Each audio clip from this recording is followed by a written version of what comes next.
Hi, I'm Susan, and welcome back to Tasty Cakes, where I make American baked goods one recipe at a time.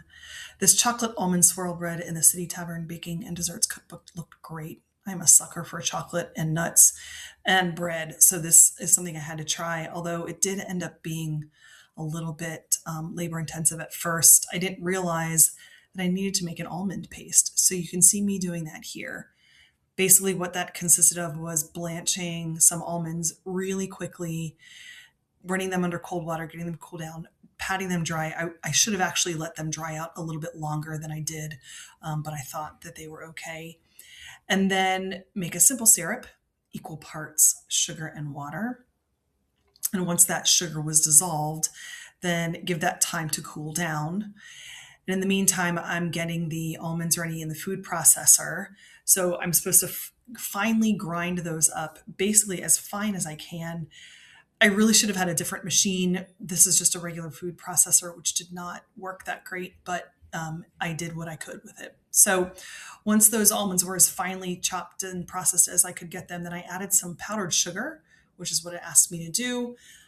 Brown that up again, get it nice and combined, and then keep that running while you gradually pour the simple syrup in. Now, the problem was that I did not reread the recipe before I did this, and had I done that, then I would have realized that I didn't necessarily have to use all of the simple sugar, just enough till it got to a certain point, like a paste. So you can see I'm checking it out and I'm thinking, oh gosh, that's a little too thin. And then I realized what I did, and it's pretty much like sweet almond soup. So my quick fix in the moment to get it to the right consistency, knowing that that was not necessarily going to work for a bread, is grind up the extra almonds that I happen to have and get it as fine as possible. I didn't even bother blanching it. I just wanted to get them ground up with a little bit of sugar and then added it in as much as I could until I got it back to a point where I felt like it was as thick as it could be. And you can see me there giving a test to the consistency. It ended up being fine. You'll see a little bit later, especially after it stood in the fridge for 3 weeks, where you fast forward till here I am actually making the bread. And in fact, a friend came over to help me with this. And so got a little distracted, a lot of talking, a lot of laughing, which always does a body good when you're baking. So here we go. First thing I'm doing is measuring out the chocolate. This is the easy step. The chocolate part, basically, you melt semi sweet chocolate. Now, you'll see later on that I'm going to do something to this because I forgot it needed to be semi sweet and I only had dark, bitter chocolate at home. And maybe bittersweet. I can't remember if it was what the percentage was. So I needed to fix that a little bit because that's pretty bitter chocolate. So then the next thing I did was measure out the flour, got that ready. And in fact, handing the cookbook off to my friend because it was going to be easier for her to read me the steps and me follow them. Here you can see that almond paste. It's quite thick, which I'm assuming is what it's supposed to be. So the next thing that happens, it goes on the stand mixer to get that beaten. And it said as fluffy and light and fluffy as possible. Hey, quick tip, if you ever want to use a cutting board and it's sliding around, use a kitchen towel to put underneath it and it won't move. So the next thing I need to do is get butter ready. This recipe called for a lot of butter. I didn't realize it at the time, but it ended up being a lot of butter. But I went with it because I had to try the recipe. So that's ready to go as I'm double checking the chocolate and the almond paste is still mixing. Prepping the pan, obviously, I need to get that buttered so nothing sticks.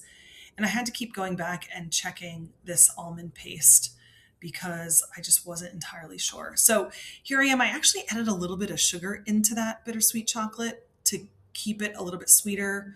My friend helped me decide that yes, the almond paste was light enough and fluffy enough, and it was time to add in the butter, which probably took a little bit longer than it needed to because, as you can tell, I kind of like to talk. And to be quite honest, we had not caught up in a really long time. So there was a lot of catching up that we had to do. So all the butter's in, that's getting light and fluffier. We're adding the eggs in at this point and a little bit of vanilla until it just comes together. Yes, still talking. I can't remember what we were talking about. Once that's done, I'm adding the flour, folding it all together.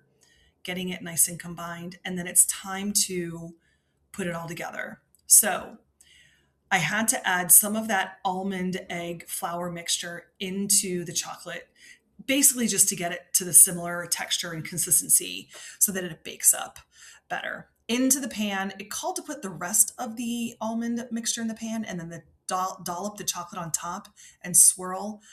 I found that you really couldn't see the almond mixture on top of it. So I think next time I would alternate it going into the oven.